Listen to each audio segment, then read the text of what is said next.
भारत और European union के बीच free trade agreement को लेकर के सहमति बन गई है और अखबारों में यह दिख रहा है कि यह बहुत बड़ी उपलब्धि है।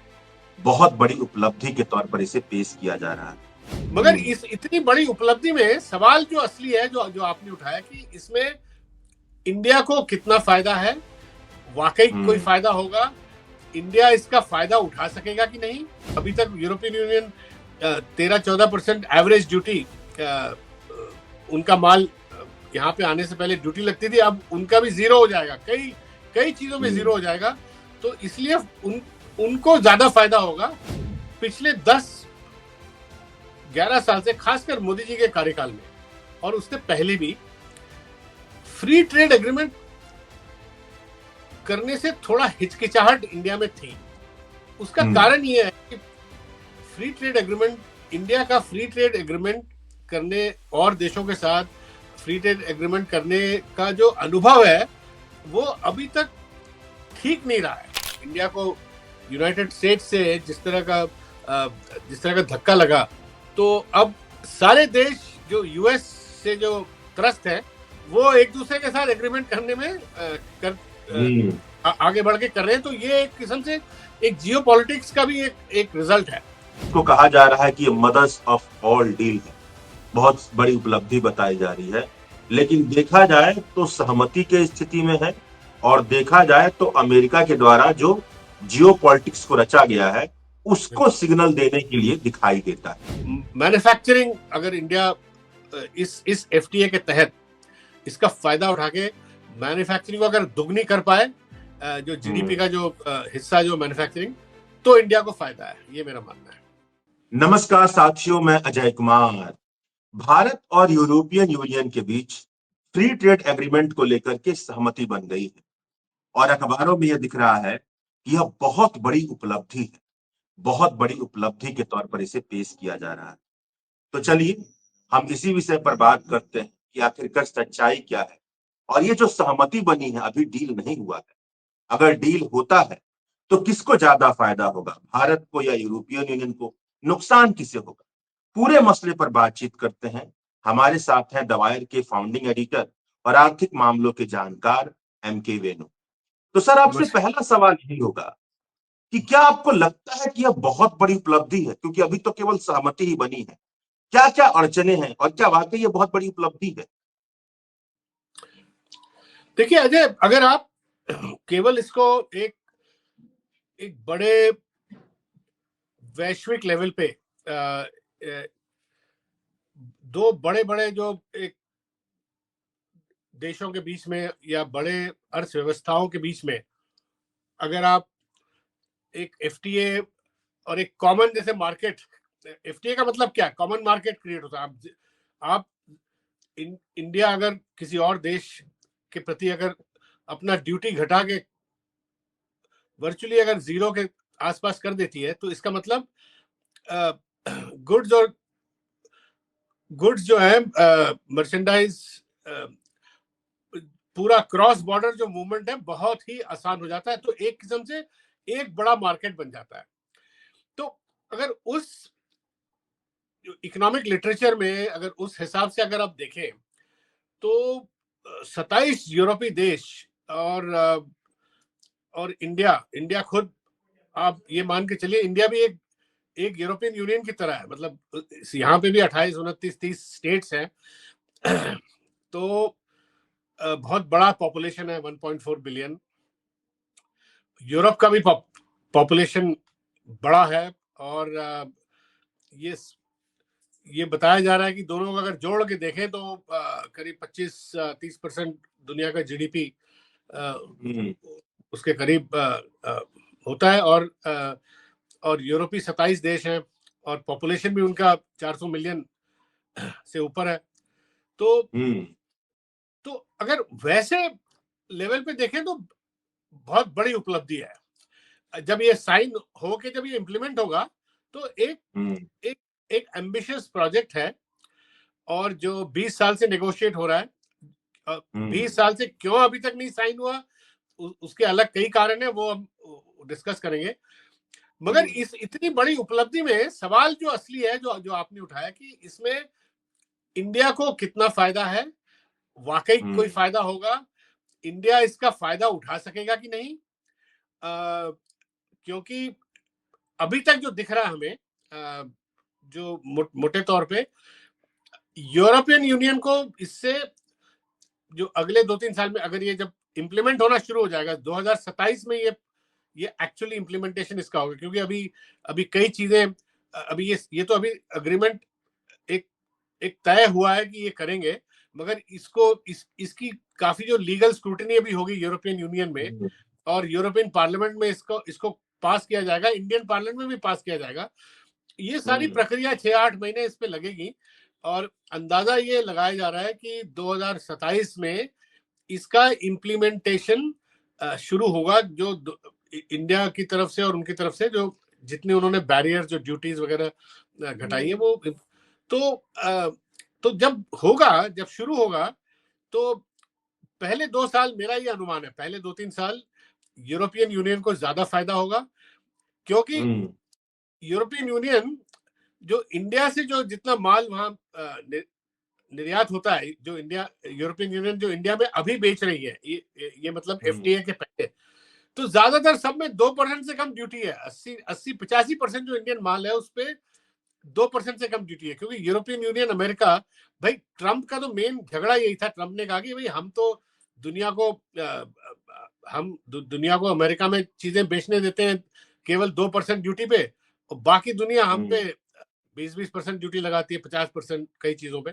तो यूरोपियन यूनियन का एक्सेस तो इंडिया को था, मगर इंडिया अभी तक यूरोपियन यूनियन के माल पे काफी हाई ड्यूटी लगाया करता था। जो एवरेज ड्यूटी इंडिया का कहते हैं कि 14% है, जो दुनिया के प्रति, तो उसमें यूरोपियन यूनियन को फायदा इसलिए होगा कि अभी तक यूरोपियन यूनियन 13-14% एवरेज ड्यूटी, उनका माल यहाँ पे आने से पहले ड्यूटी लगती थी, अब उनका भी जीरो हो जाएगा, कई चीजों में जीरो हो जाएगा। तो इसलिए उनको ज्यादा फायदा होगा पहले 2-3 साल में, और इंडिया को कम। और उसके बाद अगर इंडिया इतने बड़े एफटीए के एरिया को, इसको अगर अच्छी तरह इसका एक्सप्लॉइट करके और इसका फायदा उठा के यूरोपीय कंपनी को अगर इन्वेस्टमेंट यहाँ इंडिया में करवा के, और इंडिया से का जो मैन्युफैक्चरिंग को पूरा पुख्ता करे, तो उसमें क्या को फायदा होगा, जो अभी दिख नहीं रहा। क्योंकि पिछले कई 15 साल से आप देख रहे हैं, जब मोदी जी आए 2014 में आए थे, तो ये कहा था कि मैन्युफैक्चरिंग को बहुत ही बढ़ावा दिया जाएगा, और जो जीडीपी का रेशियो मैन्युफैक्चरिंग जो उस वक्त 17 था, उससे बढ़ा के 16 या 17 था, उससे बढ़ा के 25% जीडीपी का हो जाएगा मैन्युफैक्चरिंग। मगर 11 साल बाद हम देख रहे हैं कि वो और नीचे गिरा है, 16-17 से गिर के अभी 13 साढ़े 13 हो गया है, 14%। तो ये जो चीज है असली, कि इंडिया इस पूरे एफटीए का पूरी तरह इसका फायदा उठा पाएगा कि नहीं, वो फायदा उठाने के लिए इंडिया को अपनी मैन्युफैक्चरिंग को पुख्ता करना पड़ेगा, जो नहीं हो पा रहा है। मैं देख रहा हूँ पिछले 15 साल से नहीं हो पा रहा, 20 साल से, और मोदी जी के कार्यकाल में तो बिल्कुल गिरा है। तो वो देखना जरूरी है।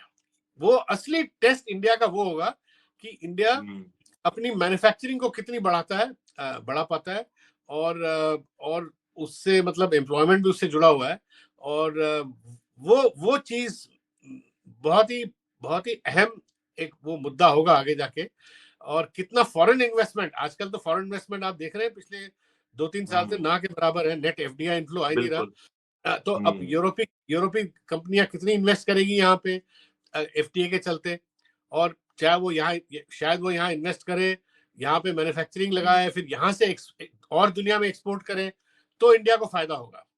हाँ, इंडिया अगर मैन्युफैक्चरिंग हब अगर बनता है, एक मैन्युफैक्चरिंग दुनिया का सेंटर अगर बन सकता है इस एफटीए को इस्तेमाल करके, तो फायदा है।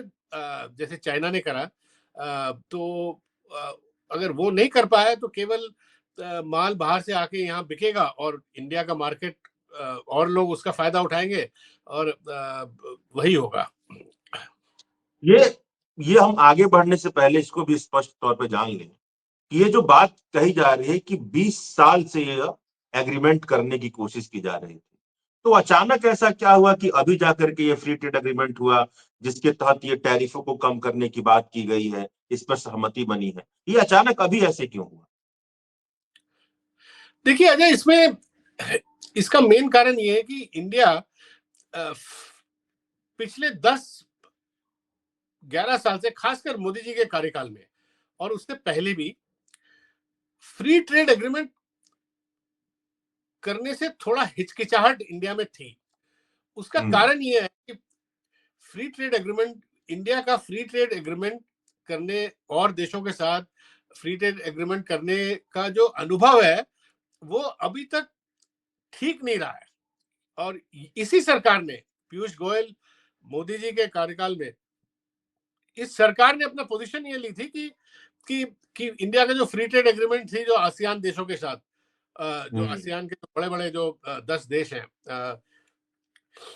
उसका हमें कोई फायदा नहीं मिला। उल्टा हिंदुस्तान में ये नैरेटिव बना और ये जो पॉलिसी डॉक्यूमेंट्स ये कहने लगी कि भाई उल्टा चाइना इन आसियान देशों का फायदा उठा के, क्योंकि चाइना सब जगह, चाइनीज मैन्युफैक्चरिंग चाइना के अलावा और इन सब आसियान देशों में भी है, तो वो चाइना ने इसका पूरा भरपूर फायदा उठाया और वो इन आसियान देशों के जरिए इंडिया में खूब माल बेच रहा है।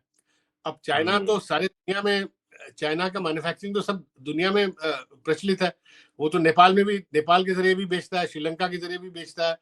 अब तो यूरोपियन यूनियन से एफटीए होगा, तो अब चाइना ने यूरोपियन यूनियन में भी कई कंपनियां बना रखी है जो इलेक्ट्रिक व्हीकल, जो चाइनीज कंपनियां माहिर है जो इलेक्ट्रिक, उन्होंने यूरोपियन यूनियन में कई कंपनियां खोली हुई है। तो वो तो अब यहाँ पे भी होगा, जब हम एफटीए करेंगे तो उनकी गाड़ियां आएगी यहाँ पे 10% ड्यूटी में, तो चाइनीज जो कंपनियां हैं यूरोपियन यूनियन में, जो जॉइंट वेंचर है यूरोपीय कंपनी के साथ, तो चाइना वहां से भी माल बेचेगा। तो भाई चाइना, तो इंडिया में जो पॉलिसी जो बनाने वाले जो अफसर थे, जो ऑफिशियल हैं, और जनरल यहाँ पे ये थिंकिंग रही है कि इंडिया को एफटीए से फायदा नहीं हुआ अभी तक, इसीलिए ये एफटीए डिले होती जा रही थी कि 20 साल से क्यों डिले हो रही है। अगर फायदामंद है तो इंडिया पहले कर लेता, है ना। तो और कुछ और कारण ये थे कि इंडिया थोड़ा अपने एग्रीकल्चर सेक्टर को प्रोटेक्ट करना चाहता है, और यूरोपीय देश एग्रीकल्चर, अब जैसे आपने ट्रंप का भी देखा, वो भी एग्रीकल्चर इंडिया का खोलना चाहते हैं, एग्रीकल्चर अपना माल बेचना चाहते हैं। और भी कई इश्यूज हैं जो इंडिया, जिससे थोड़ा कतराता था इंडिया एफटीए से। इंडिया को फ्री ट्रेड एग्रीमेंट से थोड़ा परहेज हुआ करता था, मगर अभी जिस तरह ट्रंप साहब का रवैया है पिछले एक साल में हुआ है, और इंडिया को यूनाइटेड स्टेट्स से जिस तरह का धक्का लगा, तो अब सारे देश जो यूएस से जो त्रस्त है, वो एक दूसरे के साथ एग्रीमेंट करने में आगे बढ़ के कर रहे हैं। तो ये एक किस्म से एक जियोपॉलिटिक्स का भी एक रिजल्ट है कि वो यूरोपियन यूनियन ने भी अमेरिका के जो ट्रम्प साहब के जो अथॉरिटेरियन डिक्टेटोरियल जो एटीट्यूड है, उससे त्रस्त होकर वो और भी देशों से, इंडिया के अलावा और देशों से उन्होंने अभी एफटीए साइन करा है। लैटिन अमेरिका के 4-5 देशों से किया है। तो मैं कहूंगा कि ये एक किस्म से एक नया जियोपॉलिटिक्स का एक आप ये मान के चले एक पैतरा है, जो इंडिया और ईयू एक किस्म से ट्रंप साहब को और यूएस को भी सिग्नल भेज रहे हैं कि अगर आप हमसे गलत तरीके से पेश आओगे तो हम और देश आपके खिलाफ जुड़ सकते हैं। तो इसमें ये पॉलिटिक्स तो जरूर है, इस वजह से ये एकदम से तेजी पकड़ी है। मगर इसका फायदा इंडिया को क्या होगा, वो तो आगे जाके पता लगेगा। बिल्कुल, ये आपने बहुत महत्वपूर्ण बात कही कि ये यहाँ पे जियो पॉलिटिक्स का रोल बहुत ज्यादा है। इसीलिए 20 साल से जो नेगोशिएशन चल रहा था, अचानक से इस समय जब ट्रंप ने भारत पर 50% का टैरिफ लगा दिया है और यूरोपियन यूनियन के साथ भी कड़ा बर्ताव कर रहे हैं, तो ये सारी चीजें दिख रही हैं। और फ्री ट्रेड एग्रीमेंट को लेकर भी ये जो आपने बात बताई कि एक मुक्त व्यापार व्यवस्था वाली स्थिति हो जाती है, जो टैरिफ के दरों को कम कर दिया जाता है ताकि आपस में खुल करके बाजार खुले। लेकिन सर ये देखा जाए तो ये जो दिख रहा है चार्ट जिसपे प्रस्तुत किया गया है कि मरीन सेक्टर में पहले 26% तकरीबन टैरिफ लगाता था, क्या कहते हैं कि यूरोपियन यूनियन की तरफ से, अब ये 0% हो जाएगा। इसी तरह से तमाम क्षेत्रों में पहले जो टैरिफ लगता था वो अब जाकर के 0% हो जाएगा। लेकिन वहीं पर अगर हम देखें यूरोपियन यूनियन की तरफ से, तो मशीनरी और इलेक्ट्रिकल इक्विपमेंट, यहां पर भारत 44% टैरिफ लगाता था, यह जाकर के 0% हो गया। उसी बिल्कुल तरीके से जो महत्वपूर्ण सेक्टर है आयरन एंड स्टील, वहां पर भी 0% पूरी तरह से टैरिफ हो जाएगा। तो ये दिख रहा है कि हम एक विकसित जो देश हैं उनके लिए अपने बाजार को पूरी तरह से खोल दे रहे हैं। Technology, machinery, iron and steel और फार्मा सेक्टर में यहाँ पे तो एक तरह से देखा जाए तो उनको तो बहुत बड़ा बाजार मिल रहा है, और अपने सामानों को बेचने के लिए बहुत सस्ता माध्यम भी मिल जा रहा है, पूरा खुला हुआ रास्ता मिल जा रहा है। तो भारत को जो मशीनरी और टेक्नोलॉजी में विकास करना चाहिए, उसके खिलाफ तो एक कदम दिखता है। इसकी संभावना तो दिख ही रही है यहाँ पर। देखिए, ये फ्री ट्रेड एग्रीमेंट का ये एक आप कह लीजिए नुकसान कह लीजिए या एक नेगेटिव चीज ये कह लीजिए कि जब अगर जीरो ड्यूटी अगर आप खोल दें, जैसे अब हमने इंडिया ने इस एग्रीमेंट के तहत मशीनरी, एयरक्राफ्ट के पार्ट्स, इंजीनियरिंग गुड्स, कई से केमिकल्स और कई चीजें जीरो ड्यूटी कर दी है यूरोप के लिए। तो उसके अलावा और भी चीजें, वाइन, बेयर, जो एग्रीकल्चर कैटेगरी में आते हैं, वाइन, बेयर वगैरह एग्रीकल्चर माना जाता है, जहां पे 150% ड्यूटी हुआ करती थी, वो भी गिर के अभी मेरे ख्याल 30-40%, 50% वो हो जाएगा। उसके अलावा पास्ता, जूसेस, जो आम जो फूड प्रोसेसिंग जिसे कहते हैं, वो भी यूरोपियन यूनियन काफी कम ड्यूटी में इंडिया में बेच पाएगा। तो ये बात इसलिए मैं कह रहा था कि जो शुरू के 1-2-3 साल होंगे उसमें यूरोपियन यूनियन को ज्यादा फायदा होगा, क्योंकि उनको एक इंडिया बढ़ता हुआ मार्केट उनको खुला मिलेगा। और इंडियन मैन्युफैक्चरिंग, जो खासकर जो छोटे उद्योग, जो मीडियम एंटरप्राइजेस हैं, उनको थोड़ा सा झटका लगेगा इसमें, खासकर फूड प्रोसेसिंग वगैरह में। क्योंकि इंडिया में आपने देखा होगा हर एक स्टेट में कोई ना कोई छोटा आदमी अपने जूसेस वगैरह बनाता है, अपनी लोकल ब्रांड यहाँ पे चलती है, काफी लोकल ब्रांड साउथ में चलती है, ईस्ट में तो बिस्किट बनाने के ब्रांड्स, कई जो फूड प्रोसेसिंग जो है वो लोकल लेवल पे चलती, तो वहां से काफी यूरोप से काफी अगर माल आएगा तो यहाँ पे तो उसका असर तो पड़ेगा। मगर इंडिया को भी बड़ा मार्केट मिल रहा है वहां पे। ये आप देखिए, जो वहां का जो मार्केट है, अगर आप आज की तारीख में आप देखें, इंडिया में जो मिडिल क्लास मार्केट है, जो चीजें खूब खरीदारी करता है, वो करीब 150 मिलियन से ज्यादा नहीं है। ठीक है, बाकी जो 150-200 मिलियन जो बाकी जो है वो बहुत ही मतलब लो लेवल कंज्यूमिंग क्लास है।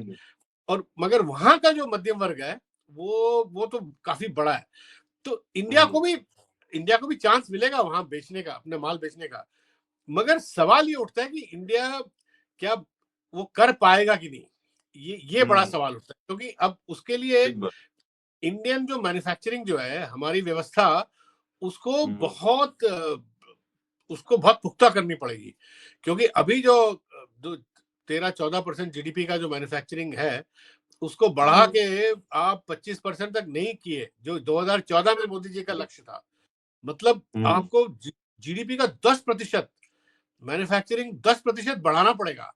और 10% जीडीपी का बहुत होता है, वो उस पर टाइम लगेगा। तो इसलिए मैं कह रहा था कि शुरू में यूरोपीय देशों को यहाँ माल ज्यादा बेचने का मौका मिलेगा। और जैसे मैंने कहा, क्योंकि यहाँ पे इंडिया ने ड्यूटी भी बहुत हाई कर रखी थी यूरोप के लिए, और यूरोप ने इंडिया के लिए ड्यूटी 1-2% रखा था। तो वहां से तो हमारे लिए ड्यूटी ऑलरेडी कम था, तो इससे जितना हम कर सकते थे हम कर ही रहे थे। तो इसलिए मैं कह रहा हूँ कि इंक्रीमेंटली आप देखें तो यूरोप को ज्यादा फायदा होगा, वो अपना माल ज्यादा बेच पाएंगे।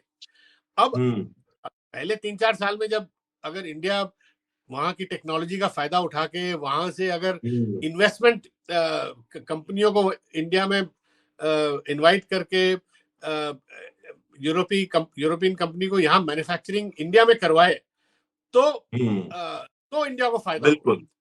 तो एफडीआई आएगा, अगर मैन्युफैक्चरिंग इंडिया की बढ़ेगी या सर्विसेज बढ़ेगा, तब इंडिया को फायदा होगा। अगर इंडिया का मैन्युफैक्चरिंग अगर यहीं रहा तो फिर माल आदान प्रदान, वो बेचते, वो अपना माल बेचेंगे, हम अपना बेचेंगे, वो शायद ज्यादा बेच पाएंगे, तो वो उसमें कोई हिंदुस्तान को फायदा नहीं होगा।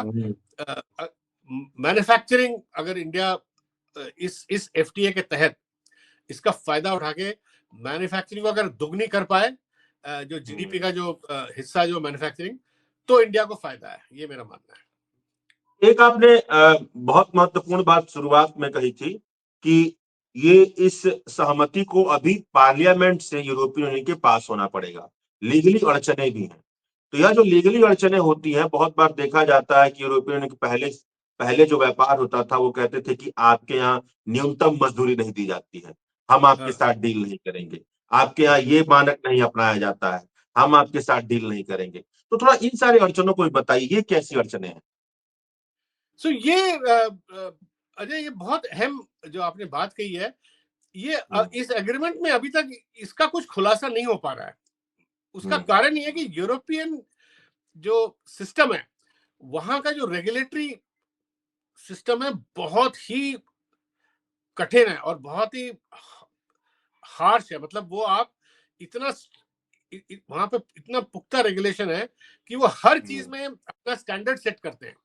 जैसे वो जो लेबर, जो चाइल्ड लेबर वहां पे उसकी मनाही है, मिनिमम वेज अगर ना हो, लेबर और देशों से लेबर एक्सप्लॉइट हो रही हो, वो माल आए उस पर रोक है। जिन चीजों पे जो जो एनवायरमेंटल डैमेज है, जैसे कार्बन, जिन चीजों में कार्बन फुटप्रिंट ज्यादा है, जैसे स्टील, सीमेंट, एल्यूमिनियम, जो इंडिया का जो इंडिया यूरोप को बेचना चाहता है, उसमें वो लोग एक कार्बन टैक्स लगा देते हैं, जिसको कार्बन एडजस्टमेंट मैकेनिज्म बोलते हैं। तो अब कार्बन टैक्स 15-20% का है, तो अगर वो कार्बन टैक्स हम पे लगाते हैं, तो ये जो एफटीए को कोई फायदा ही नहीं है फिर, क्योंकि वो जो टैक्स जो टैरिफ घटाया वो उन्होंने डाल दिया। इनफैक्ट मैं आपको दर्शकों को बताना चाहता हूँ कि 1 जनवरी से उन्होंने हिंदुस्तानी माल पे कार्बन टैक्स लगाना शुरू कर दिया है, और देशों के खिलाफ भी यूरोपियन यूनियन ने कार्बन टैक्स लगाना शुरू कर दिया है। और दूसरा, वहां पे एक और रेगुलेशन है, जैसे आपने डिफॉरेस्टेशन, क्योंकि वहां क्लाइमेट चेंज का बहुत स्ट्रॉन्ग रेगुलेशन है। अगर आप जंगल काट के अगर आप पेपर बना के वहां बेचना चाहते हैं, तो वो बोलेंगे नहीं, आपने ये जंगल काटा है, तो ये डिफॉरेस्टेशन के रेगुलेशन में हम इस पे हम वो लगाएंगे, इसको हम लेंगे नहीं। तो इसे नॉन टैरिफ बैरियर बोलते हैं। तो इस तरह की यूरोप में रेगुलेटरी बैरियर्स बहुत हैं, और इन चीजों को किस तरह इंडिया या इंडियन कंपनी या इंडियन गवर्नमेंट, इंडियन सरकार इन चीजों से कैसे डील करेगी, ये तो आगे जाके ही पता लगेगा। इसीलिए मैं कह रहा हूँ कि यूरोपियन पार्लियामेंट में इन सब चीजों की चर्चा होगी कि भाई क्या क्या चीज। अभी क्या है कि अभी यूरोपियन यूनियन जो 27 देश हैं, वो केवल 6 इंडस्ट्री में कार्बन टैक्स लगाते हैं, उसमें स्टील, सीमेंट, फर्टिलाइजर और 1-2 और चीजें आती, केमिकल। अब उन्होंने ये पॉलिसी बनाई कि इस 6 सेक्टर के अलावा और भी सारे सेक्टर को लाया जाएगा, और किसमें कितना कार्बन प्रोड्यूस होता है, जिसका कार्बन फुटप्रिंट, पोल्यूशन जितना ज्यादा जिसका होगा, उसको उस पे और वो लगाई जाएगी, पेनल्टी जो कार्बन टैक्स लगाया जाएगा। तो आगे जाके किस किस चीजों में टैक्स लगेगा, अगर आगे जाके उन्होंने 10 और चीजों में लगा दिया, तो इंडिया को उसमें भी नुकसान, क्योंकि इंडिया वो सारी चीजें वहां बेचना चाहेगा। तो इन चीजों में ये एक खतरा है यूरोपियन यूनियन के साथ ट्रेड करने में, क्योंकि जो उनकी जो नॉन टैरिफ बैरियर है, जो रेगुलेटरी टैक्सेस जो हैं, कार्बन टैक्स हुआ, जैसे मैंने बताया आपको, डिफॉरेस्टेशन जो टैक्स, ये सब काफी मतलब ये अननोन्स है, इसका पता नहीं आगे जाके किस तरह होगा। तो देखते हैं कैसे, मतलब ये बात हिंदुस्तान आगे जाके नेगोशिएट कैसे करता है, ये देखना पड़ेगा। इसलिए मैं कह रहा हूँ अभी तो बहुत ही अर्ली स्टेज है, अभी तो अगले साल पता लगेगा। यूरोपियन पार्लियामेंट से जब ये पास होगा, तो सारी जो लीगल कठिनाइयां हैं, रेगुलेशन वाली कठिनाइयां, उसका खुलासा तब होगा। तो सर, अंतिम सवाल आपसे, इसको कहा जा रहा है कि ये मदर्स ऑफ ऑल डील है, बहुत बड़ी उपलब्धि बताई जा रही है, लेकिन देखा जाए तो सहमति के स्थिति में है, और देखा जाए तो अमेरिका के द्वारा जो जियोपॉलिटिक्स को रचा गया है, उसको सिग्नल देने के लिए दिखाई देता है। तो अब आप थोड़ा ये बताइए कि यह जो सहमति है, अभी भी बहुत सारी अड़चने हैं, क्या आपको लगता है कि इन सारे अड़चनों को पार करके यूरोपियन यूनियन और भारत के बीच में फ्री ट्रेड एग्रीमेंट हो पाएगा आगे चल करके? यह संभव है कि केवल सिग्नल ही बन के रह जाएगा? देखिए, आशा तो हम करते हैं कि इससे हिंदुस्तान फायदा उठा पाए। अब मदर ऑफ ऑल डील बताया जा रहा है, मगर इतनी सारी जो अननोन्स हैं, जैसे मैं बताया आपको, इतनी सारी आगे जाके अनसर्टेनिटीज हैं, अनिश्चितता जितनी आगे हो सकती है, उसके उसके चलते देखना पड़ेगा कि कहीं मदर ऑफ ऑल डील्स, कहीं step mother of all deals ना बन जाए। you know, तो क्योंकि अब ऐसा है कि अब ट्रम्प के इस रवैये के चलते यूरोपियन यूनियन, ट्रम्प अमेरिका से भी कह रहा है कि वो डील उन्होंने अमेरिका से जो करी थी, वो यूरोपियन यूनियन कह रहा है कि अब उसको हम रेटिफाई नहीं करेंगे। उसको यूरोपियन यूनियन ने धमकी दी है ट्रम्प को कि उसको हम विड्रॉ कर रहे हैं। अब कल को ट्रम्प इलेक्शन हार जाए 2-3 साल बाद, बिल्कुल नई सरकार आके वो अगर यूरोपियन यूनियन से अगर पुरानी के तरीके से अगर पेश आना शुरू कर दे, तो शायद उनका मन बदल जाए, ये भी हो सकता है। तो इसमें ये भी सारी अनिश्चितताएं हैं, और सबसे बड़ी अनिश्चितता में ये जैसे मैंने आपको बताया, वो है यूरोपियन लॉज एंड रेगुलेशन, जो लेबर को लेके लॉज हैं, एनवायरनमेंट को लेके लॉज हैं, डिफॉरेस्टेशन को लेके लॉज हैं, वो बहुत ही और डेटा को लेके लॉज हैं, मतलब आईटी सेक्टर में लॉज हैं, और उन सबको डेटा लोकलाइजेशन और जो पेटेंट रिजीम जो है उसको लेके भी बड़ी लॉज है, उनकी बड़ी स्ट्रॉन्ग लॉज है। तो जो इंडिया ने उनको काफी एफटीए के तहत, मैं पढ़ रहा था, इंडिया ने उनको बड़ा आश्वासन दिया कि हम आपके इंटेलेक्चुअल प्रॉपर्टी राइट्स को इंडिया में प्रोटेक्ट करेंगे वगैरह वगैरह। तो ये सारी जो लॉज के चलते ये किस तरह ये आगे ये फ्री ट्रेड एग्रीमेंट का फायदा दोनों देश उठा पाएंगे, ये तो आगे जाके पता लगेगा। मगर मेरा मानना है कि बहुत ज्यादा इस वक्त, ठीक है, बहुत ज्यादा मतलब सेलिब्रेट भी नहीं करना चाहिए कि बहुत ही मतलब मदर ऑफ ऑल डील्स वगैरह। हालांकि हमारी सरकार का ये उनकी एक फितरत है, हर चीज को बहुत बड़ा नैरेटिव बना के पेश करते हैं, मगर आगे जाके ऐसा ना हो कि इस तरह के मामले होते हैं तो बहुत ही ज्यादा आगे जाके थोड़ा सा धैर्य रखते हुए, थोड़ा डिटेल्स को देखते हुए, इसका बाद में इसकी एनालिसिस ज्यादा अच्छी तरह हो पाएगी इस साल के अंत में, अगले साल के जो शुरुआत में, जब ये असली जो इम्प्लीमेंटेशन होगा इसका। ये मेरा मानना है। एक और बात तो सर है ही, मतलब अगर सामान्य तौर पर देखा जाए तो हम अक्सर देखते हैं कि भारत की तरफ से क्या हम दे रहे हैं दुनिया को, plastic, leather, footwear, textile, metal, James and jewellery, furniture, toys, sports goods, लेकिन दुनिया हमको दे रही है टेक्नोलॉजी, मशीनरी, ये सारी चीजें। तो हम तो हमेशा उस क्या कहते हैं कि जो फलक्रम होता है संतुलन का, उसमें तो नीचे ही रहेंगे ना।